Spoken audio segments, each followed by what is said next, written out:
Thanks, Don. Really appreciate it, and super excited to be here to talk about this panel about airspace awareness and assessment.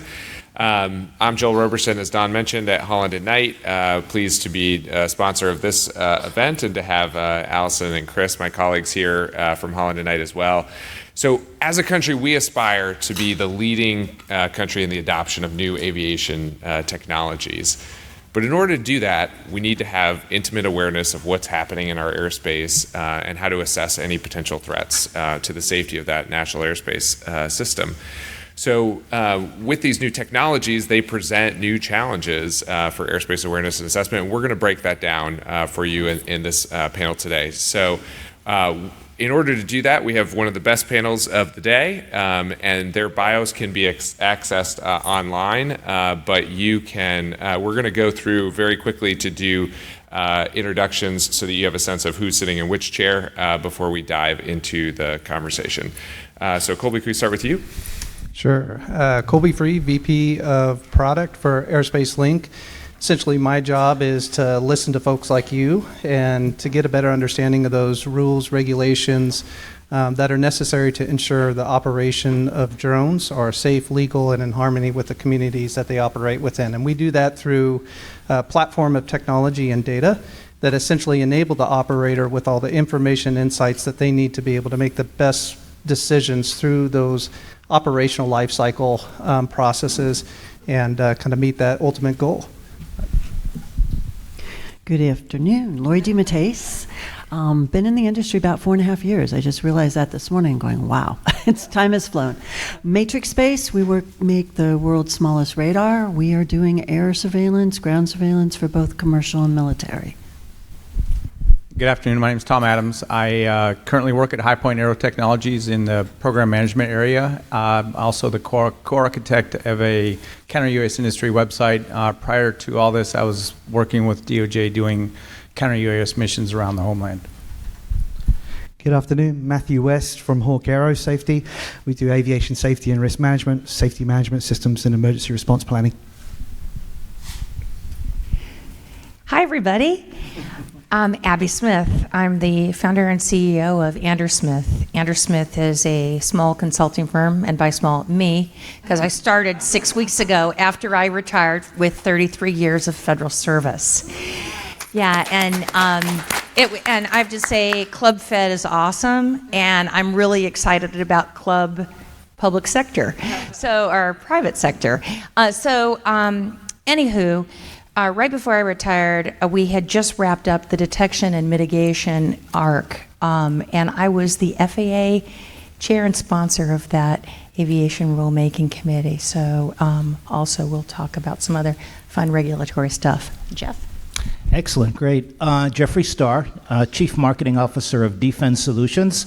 But the particular component of my responsibility as a CMO that I'm most excited about and part of doing today is sort of evangelizing counter-UAS topics and issues, specifically around safety, control, continuity, and really, even though we're a counter-UAS company, we come with a very pro-drone vision because we feel that the rapid adoption of drone technologies and the flourishing of the drone society and economy is going to come from being able to deal with the rogue drone threat and to be able to do it in a very discerning and surgical and distinguishing way that differentiates between, the overwhelming majority of pro-drone usage and the minority but extremely dangerous potential of rogue drone threats. And I kind of focus on technology adoption of new technologies, specifically in public safety, military, homeland security, and other sort of sectors. That's kind of been my career focus, and that's what I'm doing now in the counter-UAS space. Fantastic. So hopefully that gives you a sense of the amount of experience we have on this topic here. So let's dive in. So we're going to tackle three primary issues in today's conversation, and I'd like for us all to treat this as a conversation. So if you do have questions, we'll get a mic out to you and ask them, but we'll reserve time for questions at the end as well. So those three questions are definitions. What is airspace awareness and assessment? What's the technology? What types of technologies provide that airspace awareness and assessment capabilities? And then what's the legal framework? Under what circumstances can that technology be deployed in the United States? And if we can tackle those three topics and give you a good sense of that in this next hour, then I think we'll have accomplished our task. So let's jump in. So first of all, starting with definitions. So what is airspace awareness and assessment? Words matter. And so in order to frame the conversation about what we're talking about, let's turn to you first, Tom. In that, you started using the terms airspace awareness and assessment regularly on the CUAS hub. Can you break down a little bit as to what you mean by that? Yeah, so when I say that, I'm looking at it from an operator's standpoint. Had the opportunity to perform a lot of counter-UAS missions and participate in a lot of suspected UAS incursion investigations. And understanding what's in the airspace is extremely important. It helps with your threat assessment. I'll give you some examples. So I kind of mentioned this story earlier. During an operation, we had a planet that was called out as a potential drone. So that's part of your airspace awareness is, we started using some apps on your phone where you could identify the planets. And you laugh, but actually MassDOT had a similar one where they deployed to a military base and found out it was Venus. So it does happen. So that's part of your airspace awareness and assessment. But it's also like crewed aircraft traffic, low Earth orbit satellites, and things like that, because at night, visual detections are there's not a lot of accuracy in visual detections at night. So if you look at blinking lights at night, I call it the blinking light syndrome. If you look at a drone out or a blinking light on the airspace, you can't tell if it's 1 mile away or 30 miles away, or if it's 1,000 feet in the air or 100,000 feet in the air, and it's just way far out in the distance. So understanding what's in the airspace helps with the threat assessment. It might determine the types of mitigation measures that you might deploy to handle that situation. So as an example, if you have the capability of mitigating a drone through jamming the drone, that drone might go into its lost link protocol. It might go up to 1,000 feet, 1,200 feet, 1,500 feet. And you might have a crewed aircraft that's flying through that airspace at the same time. So you may or may not use those measures depending on what else is going on in the airspace. So it's a big part from an operations standpoint to understand what's going on. And let's just address the elephant in the room. A lot of people hear CUAS, counter-UAS technologies. We're talking about airspace awareness and assessment. How do they differ, if at all? Well, so some examples of, we all have been, or a lot of us are familiar with traditional counter-drone technology, whether it's EOIR cameras, RF detection technology, acoustic technology, radars. When we kind of expand that a little bit and we start looking at ADS-B type of equipment where with the crewed aircraft traffic maybe that are broadcasting ADS-B, or you're using some, even though remote ID is technically RF detection technology, but it's RF detection technology for the masses. So it's that type of extra information just gives you more than just what a counter drone technology might provide you. Great, thanks. Jeffrey, next question is for you. The ability to have airspace awareness and assessment is particularly important in sensitive airspace or sensitive environments around airports, ports and things like that. Could you break down a little bit about why it's so important and how this technology provides that? Sure, and actually Tom started to cover a lot of this, so I'll be able to kind of accelerate and build on some of those points. But we all know there's a lot of excellent tried and true technologies out there that have been working for years in protecting airspace. But traditionally, they came from the military sphere, again, where they did a great job, and they continue to have a great role to play as this threat transfers from the battlefield to the homeland. But obviously, there's certain different factors and requirements in a sensitive civilian environment that gives some of these technologies certain limitations and certain drawbacks. Again, they still have a positive role to play in a layered defense, but there's some constraints. And so, I can very rapidly go through some of these different technologies. Again, radar, excellent, fantastic. Crowded skies, though, sometimes there's issues with distinguishing, exactly as Tom said, between planets or birds or some other flying objects. Again, when you're in an urban environment, you have obstructions, you have buildings, you may have mountains in rural environments, and so optical methods, camera methods are great, but again, if you don't have a clear line of sight, you're going to fall short on the detection. Acoustic was also mentioned, but as drones become quieter in environments like a crowded stadium or an airport are noisy, you're going to have challenges there.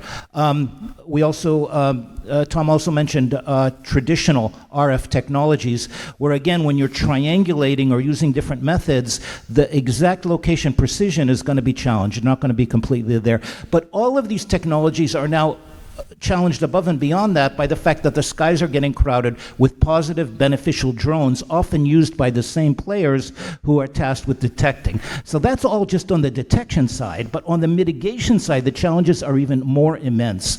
When you think of, again, building on Tom's point about jamming, jamming, of course, by nature is only temporary, so when the jamming stops, the rogue pilot can regain control. But even more dangerous, as Tom mentioned, once technology like this is jammed, the outcome could be more dangerous than the drone on its original path. Not to mention all the communications disruption, operational disruption, security disruption that can be caused by jamming. And then finally, of course, kinetic, anything physical. Anytime you're shooting a projectile, it doesn't matter whether it's a, quote, successful hit or unsuccessful hit, but once you have shrapnel or debris or the missed drone or the hit drone coming down, you have severe potential for collateral damage. So all of this is really the challenge now. And so ultimately, the goal, of course, is to overcome these restraints and try to get to fast detection, but more importantly, safe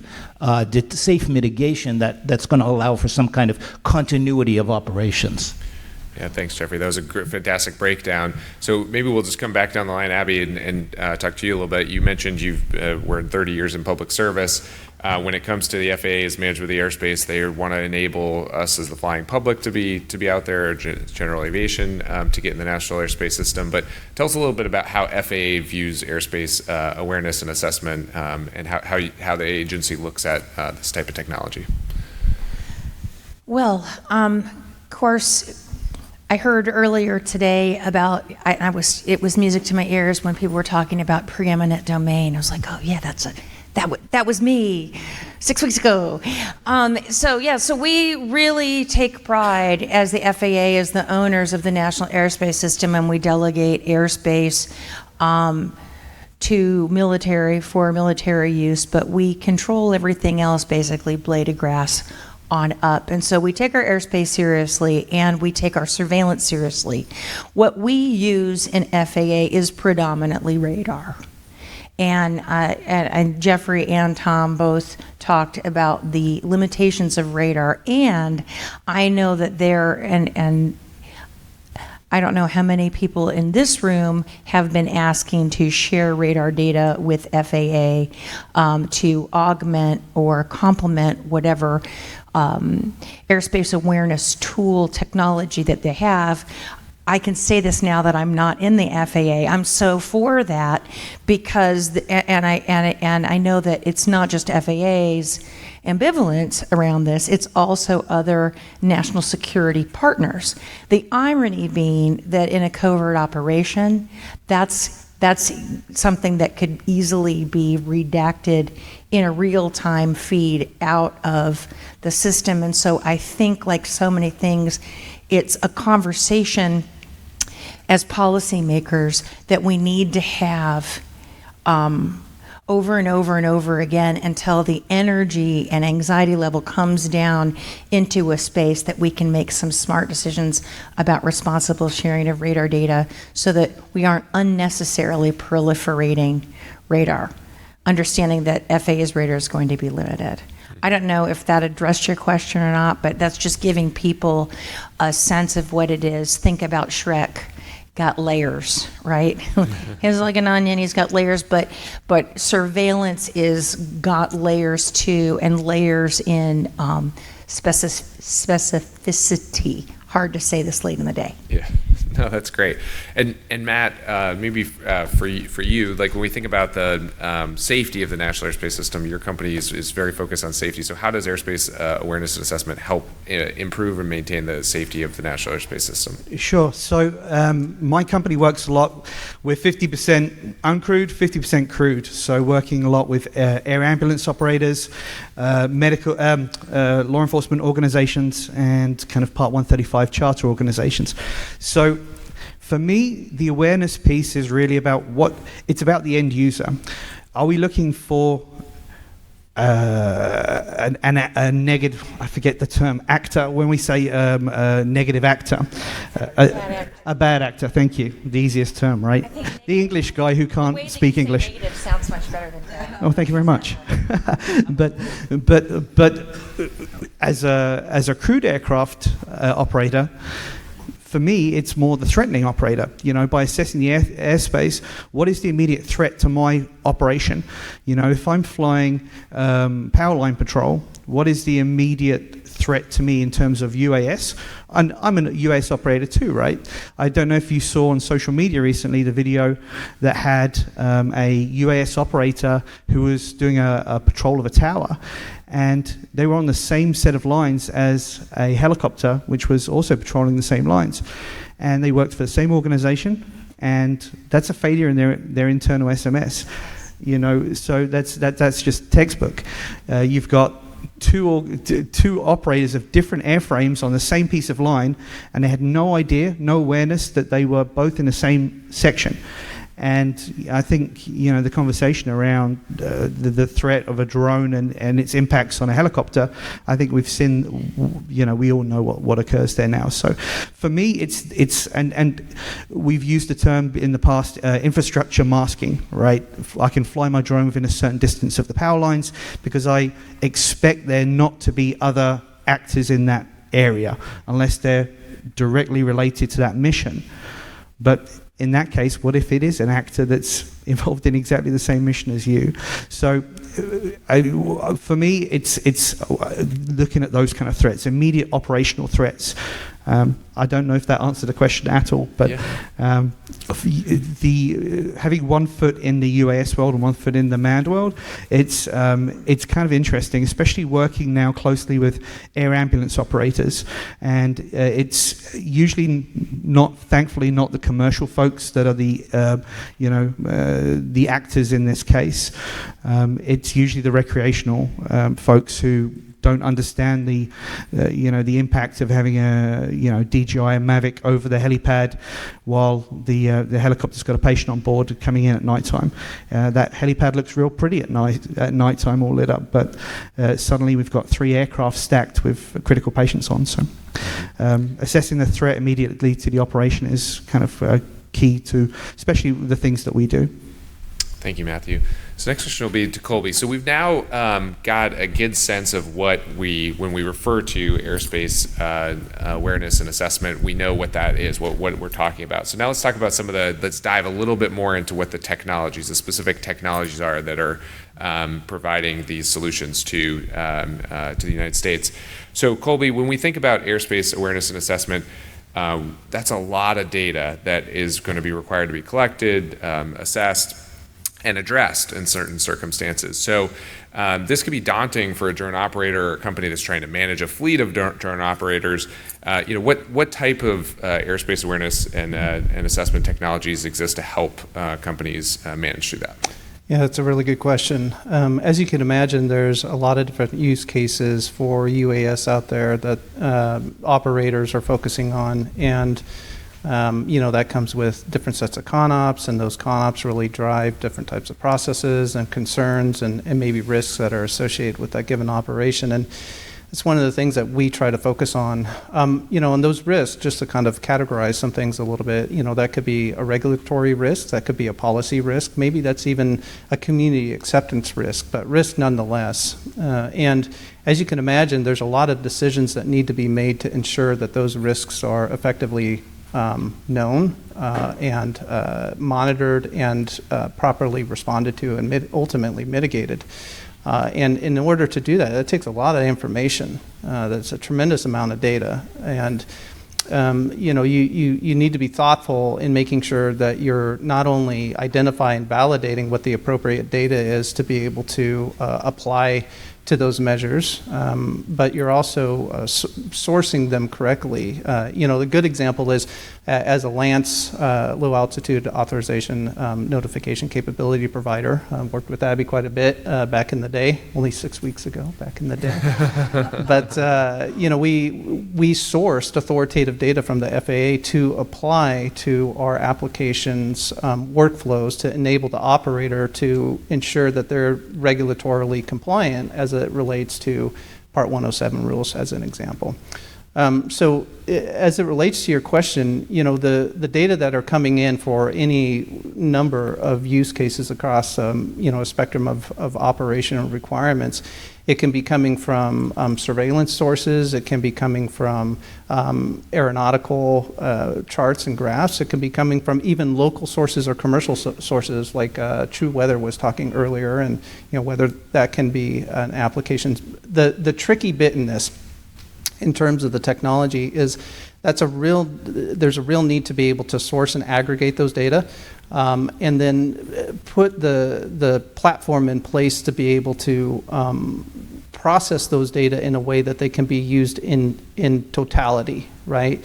It's hard to use radar data, telemetry data, maybe with the aviation aeronautical charts and pulling in the NOTAMs. We pull in over 50 to 60 authoritative data sources to be able to address just Part 107 alone, right? So now if you start going to, the waivers and exemptions and the things that need to be put in place by the operator to be compliant, with the conditions associated with those waivers and exemptions, there's a real need to have the technology in place that can not only ingest the data, but process it in such a way that allows you to generate those insights for better decision making and then even put action on it.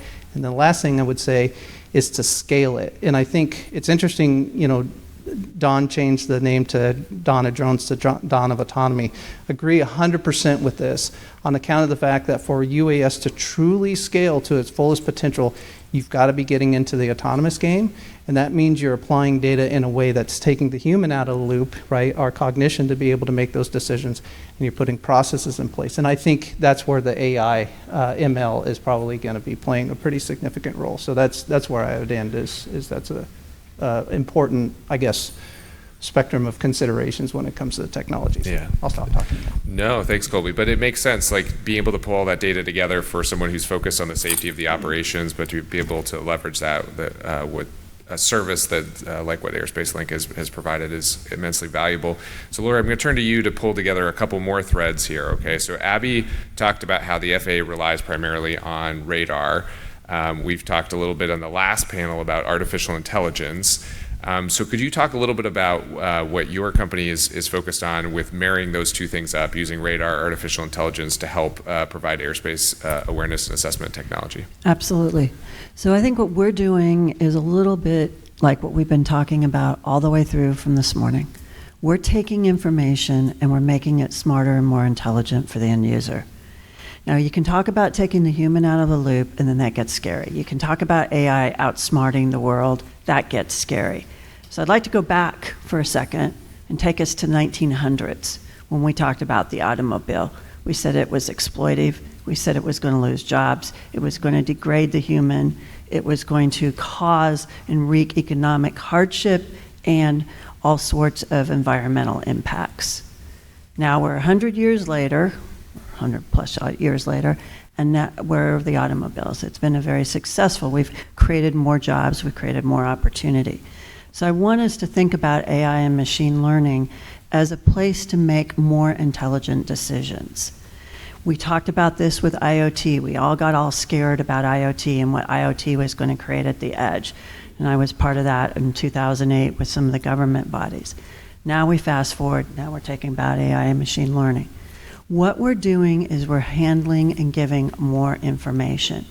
Whether that information helps a soldier that is guarding one of our planes in the middle of Africa from being bitten by a swarm of monkeys, or being, I mean, everybody laughing, but it's a true story, right? That goes on. These poor gentlemen and women are getting off planes, going off 36 hours from their base, jumping down, having to protect our core assets on 12 to 18-hour shifts, all by themselves, circling around a plane. And what do they have? They have monkeys coming at them.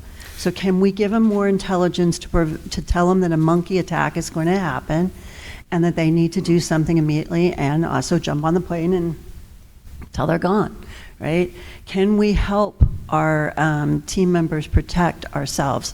Jordan, Tower 22, all of that could have been prevented if we had more intelligence. So that's what we're trying to do, is give people more information, give people more intelligence, and doing it in a quicker, more responsive. It isn't a replacement, it's an augmentation. So we take our information with our radar, we tell our end users, couple that with more intelligence with additional sensors, and then put it together and make that decision. So it is not just one single finite entity. Great. Yeah, that's fantastic. Thanks for explaining that a little bit more about how those new radar and sensors are working together. Jeffrey, I'll turn to you next. So as we think about the emerging technologies that are coming in the airspace awareness and assessment technology, could you break down a little bit about kind of what's here today and what's coming next? Sure, and what we find as a very useful framework or metaphor to talk about these emerging technologies is really to break down what we call the rogue drone incident life cycle, what sort of happens, how this plays out, and what the requirements are, and how what you want the outcome to be, what you want to achieve. So obviously rapid detection and sort of setting off an alert to all the relevant stakeholders is critical, and then a location and tracking process kicks in, and people often conflate or get confused. They think it's okay just locating and tracking the rogue drone, whether it be AI driven or not. But actually, it's not just that. It's the drone itself, the takeoff location, the home position, and the pilot who may or may not still be at that home position. So really locating and tracking all that information as the incident plays out.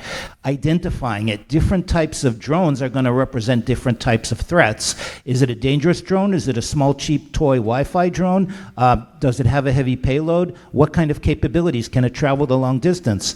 And then thinking analytically in an evaluative way about what are the possible outcomes and whether actually not just thinking about it in terms of binary mitigate or not mitigate, but can you have a controlled outcome? Can you have, or is it an uncontrolled outcome? An uncontrolled outcome could be a, quote, successful mitigation, but with operational disruption, or a successful mitigation with collateral damage. That's not necessarily a good outcome as part of being an uncontrolled outcome, or you can have a completely unsuccessful outcome. But a controlled outcome where you actually have, where the goal is a safe outcome, that really is the ultimate achievement in terms of public safety. So being able to fend off the threat, or actually ultimately advocating in terms of next generation technologies, which is the origin of the question, being able to take control of the situation by taking control of the rogue or hostile or combatant drone itself and landing it safely for a safe outcome, a safe landing. And that's kind of just the framework. Now, in terms of your question, on the next slide, an emerging technology.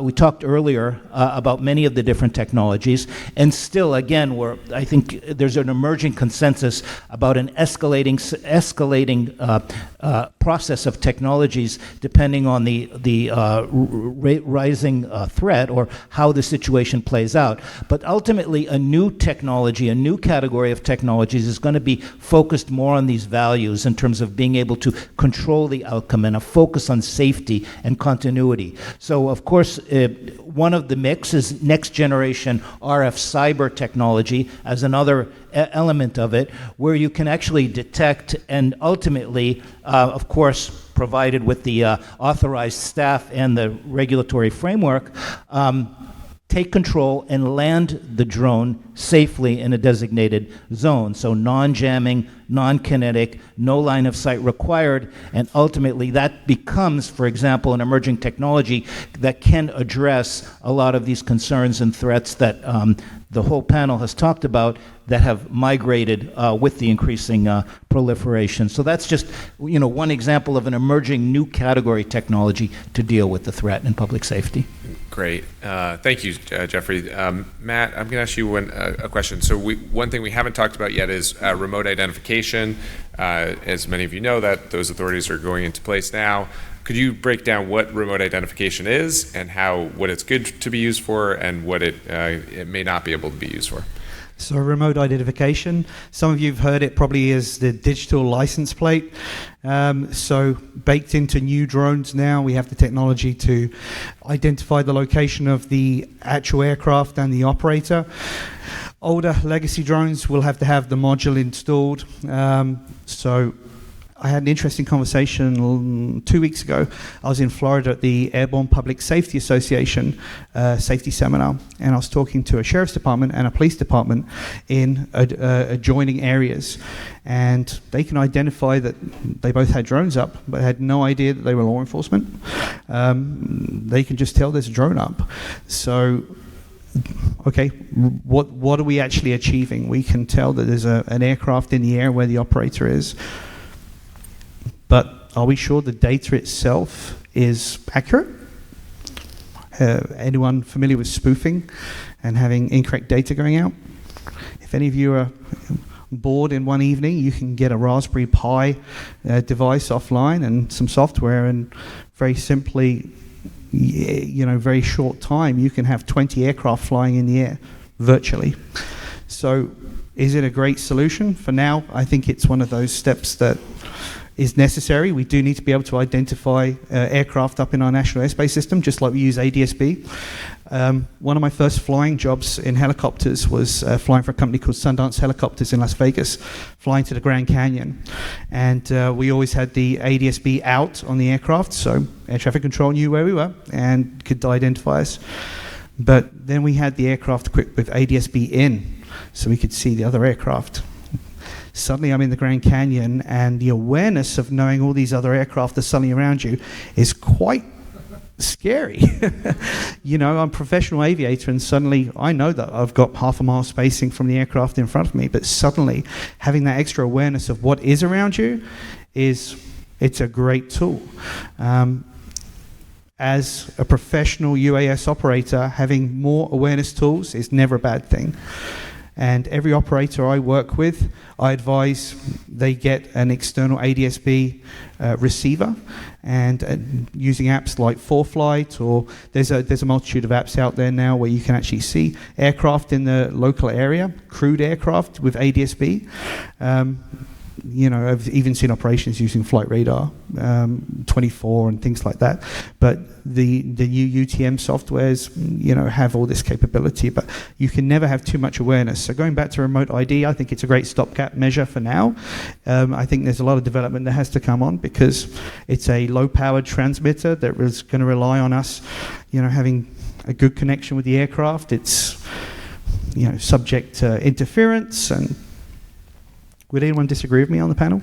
I'd like to hear that. I just want to add something. Please do. So, again, because I might have had a different experience from being recently on a different side of the firewall, I want to stress something about remote ID. Remote ID is the license plate.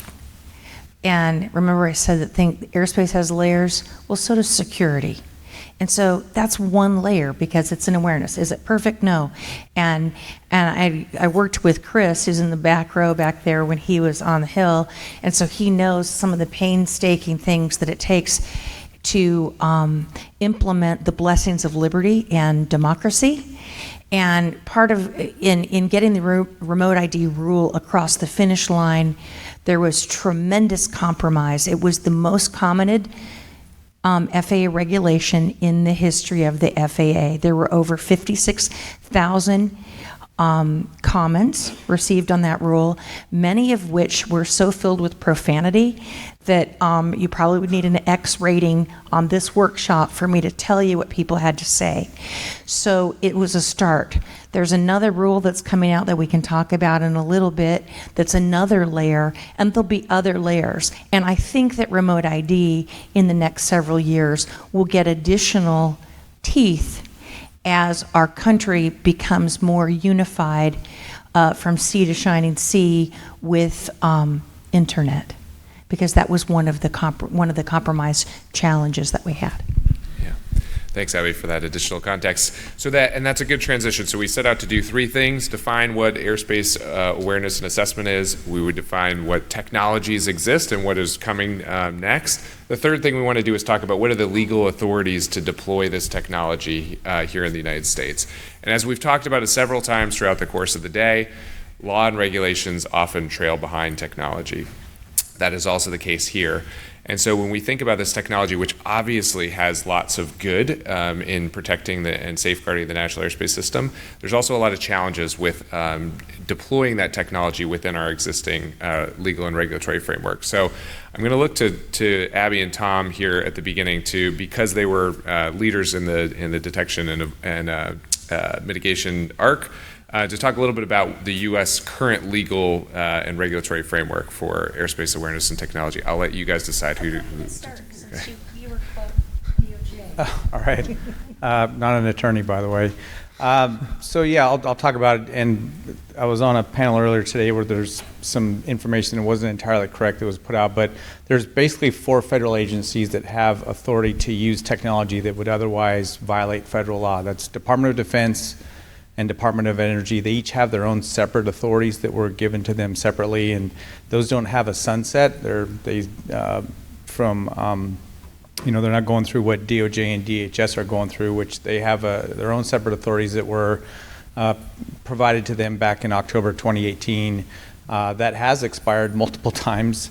It did sunset, but those agencies that have the authorities, they are able to use technology that violates federal law, whether it's wiretap or computer fraud and abuse, or if you're mitigating a drone because it's by legal statute considered to be an aircraft, and you're there's all these different things that come into play for that. And it's a very complicated mission in the homeland because of the federal laws, because of privacy and civil liberty issues, because some of this technology might increase the risk to the national airspace or increase the risk to the communications spectrum, or potentially add more risk to the people in the infrastructure that we're trying to protect. So, Abby, anything else you want to add? Yeah, I would just kind of foot stomp on that. And the only authority that the FAA has in these detection and mitigation ranges is around very specific testing.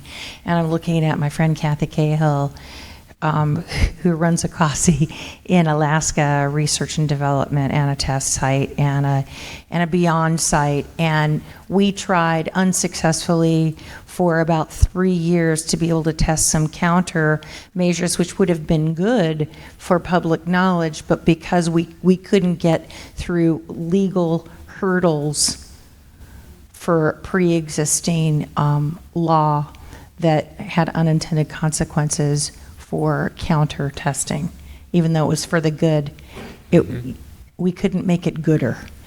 So it is very complicated, and I will say, hypothetically, that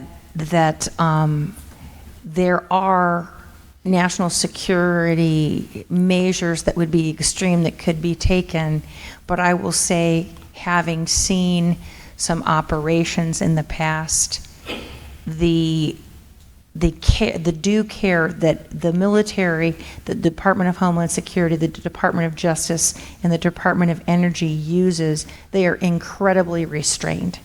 And that, without violating anything else, I'll just say I'm very proud of my federal partners for the restraint and due care they use when considering a mitigation technique. Great. And then the one last thing in terms of legal authorities, either Tom or Abby, could you just describe what Section 2209 is for anybody who is not familiar with that?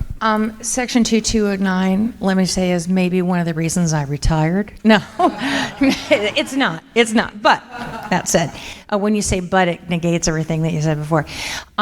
This is a terminology that was used in one of our kind of quasi reauthorization. It was a stopgap reauthorization that happened in 2016.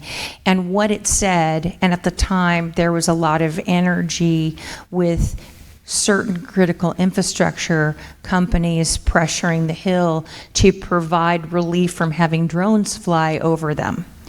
And so this section was written with very good intention, but was written with such broad discretion that it required rulemaking on the part of the Federal Aviation Administration in order to implement. Because it said, and one of the last things was, and any other critical infrastructure that makes sense. And it's like, oh! So it makes it almost impossible to do it. Well then, so what this does is, so take for example, power grids or certain rail or chemical plants. The amusement park industry got in there. Anyway, it's a really interesting laundry list of some, but not all 16 parts of critical infrastructure. And so then they said, okay, so what are the rules around that? And it didn't say where it applied. And so in 2018, and it said you have to do this within like 90 days or something like that, which is really a cute idea for any federal agency to be able to develop and implement a rule in 90 days when it requires 180 days of different buckets and gateways of comment and review and adjudication. So in 2018, we got 2209 doubled down on, that said, that added additional restrictions. Well, when I retired in February, we had gotten it through our internal gateways and are hoping to get it into the Federal Register sometime.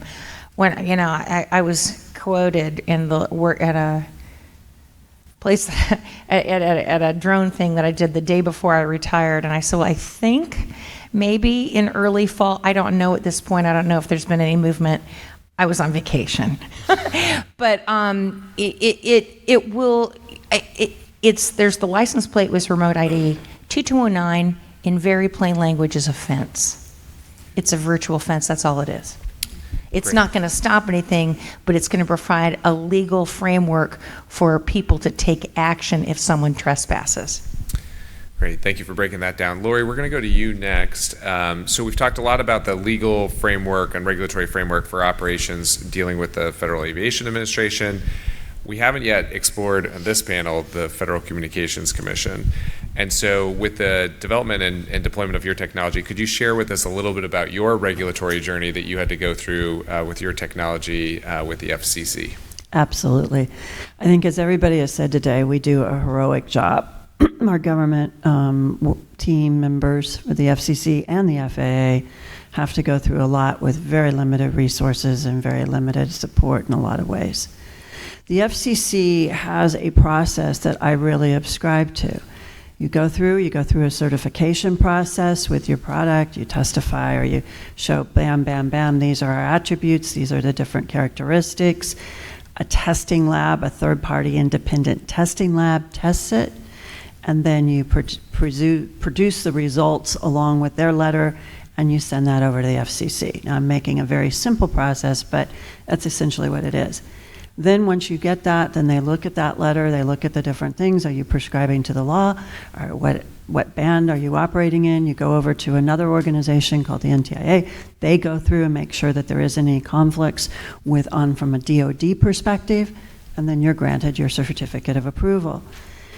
I wish, when we look at the FAA, that there was some more of a prescriptive process like that so that it would make it a lot less costly. Not that this isn't an inexpensive process, it is, but it's a lot less costly than what we've been facing with trying to do BVLOS and going through waiver and trying to guess at what we need to do.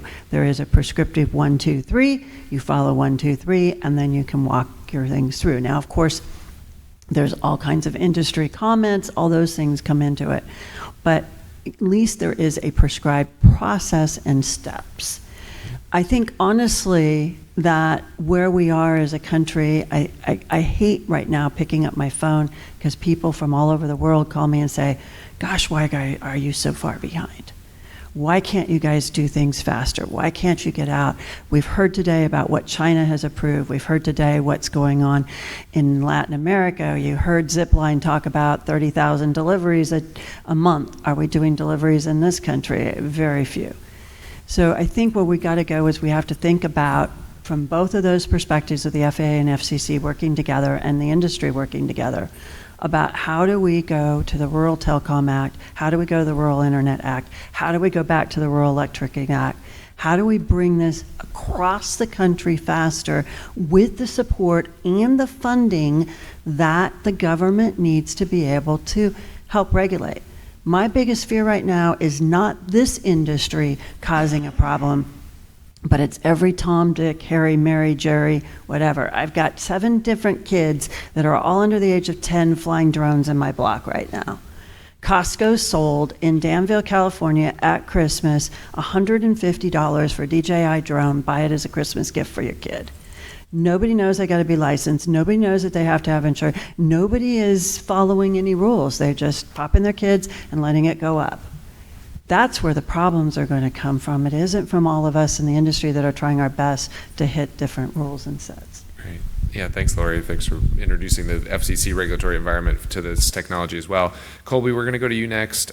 So one of the interesting things that the FAA did in partnership with the industry, which has come up already on this panel, but is to develop the LANCE program, which, if you're not familiar with LANCE, it's the Low Altitude Authorization and Notification Capability. It's an innovative program where you can get authority in near real time to fly in controlled airspace. But Colby, can you tell us a little bit about what the legal and regulatory environment looks like for that solution and for your company in working with the FAA, and kind of what your experience has been going through that process? Yeah, I'd love to. So primarily LANCE, if you were to back it into the rules and regulations coming from the FAA, you're in Part 107 territory.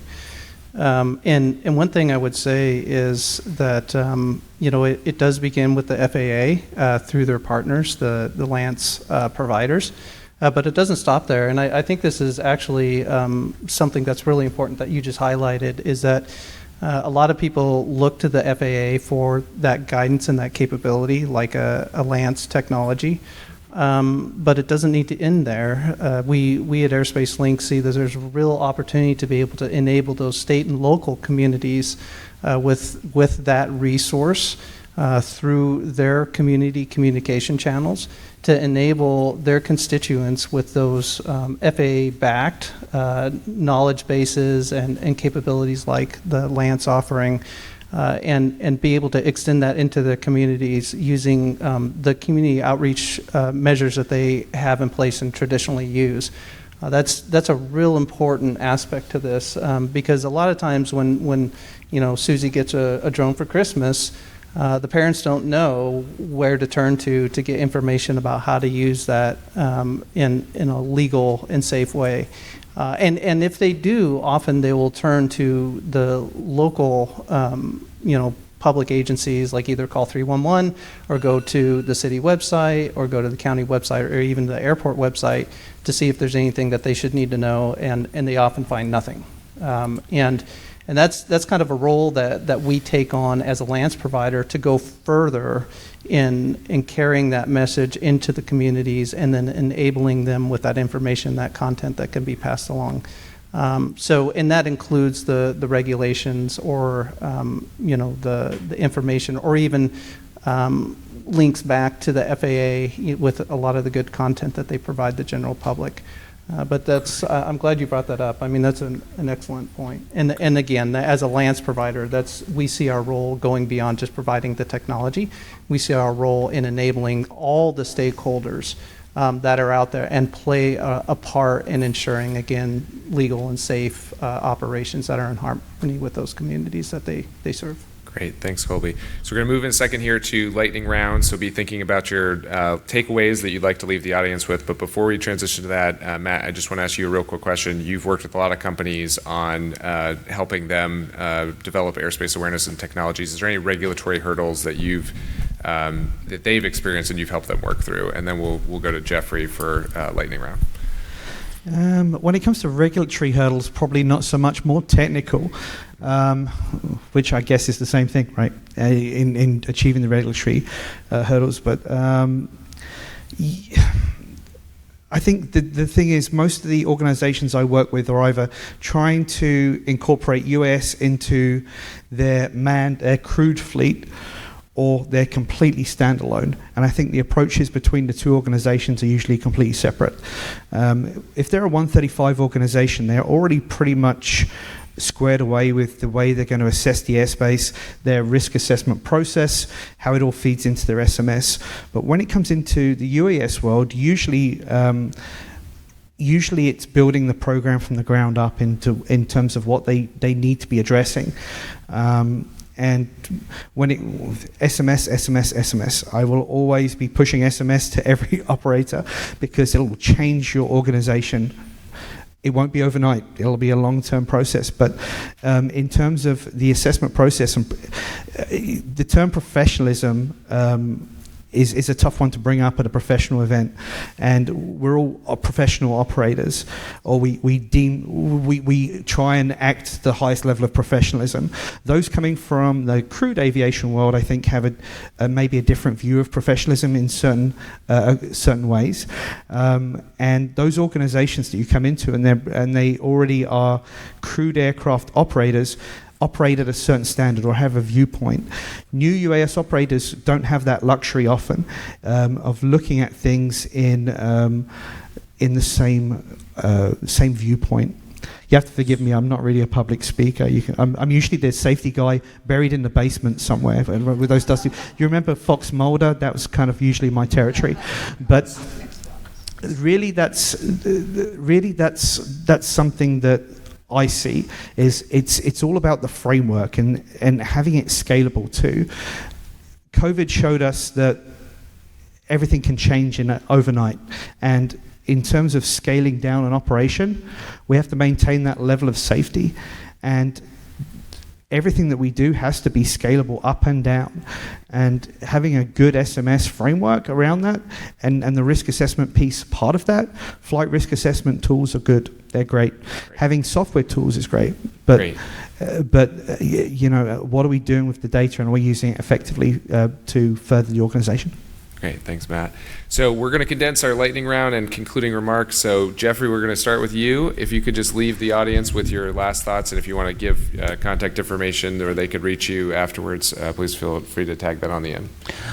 Yeah, sure. And again, as kind of representing from a technology or solution provider perspective, and we heard a lot about some of the current regulatory constraints and limitations from Abby, Tom, and others. But the good news is we see year after year some legislative proposals to expand authorities and to enable this technology to a wider range of players. And we're hoping that sort of gets over the goal line very soon, one of these years, and then ultimately lead to the safer adoption, safer proliferation, and safer expansion of these kind of technologies.